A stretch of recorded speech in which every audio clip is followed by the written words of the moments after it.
देशासाठी जमलो आहोत, तर आज स्वातंत्र्य 15 ऑगस्ट म्हणजेच भारताचा स्वातंत्र्य दिन. स्वातंत्र्य म्हणजे काय? तर स्वातंत्र्य म्हणजे फक्त परकीय राजवटीपासून मुक्त होणे नाही, तर स्वतःचा विचार व्यक्त करता येणे, आपली मते निर्भयपणे सांगता येणे, सर्वांना शिक्षण घेण्याचा समान हक्क असणे. खरं स्वातंत्र्य म्हणजे अशी मोकळीक जिथे प्रत्येक जण सन्मानाने, अभिमानाने आणि हक्काने जगू शकेल.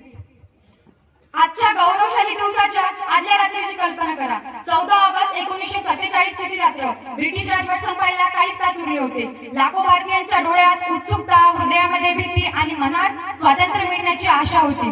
घराघरात शांतता होती, पण प्रत्येक जण ते एका क्षणाची वाट पाहत होता, जेव्हा गुलामीची काळोखी रात्र संपून स्वातंत्र्याचा सूर्य उगवेल. मध्यरात्री 12 वाजता भारताचे पंतप्रधान पंडित जवाहरलाल नेहरू यांनी ट्रेस मी डेस्टिनी हे भाषण दिले आणि त्यांनी म्हटले, जेव्हा जग झोपले असेल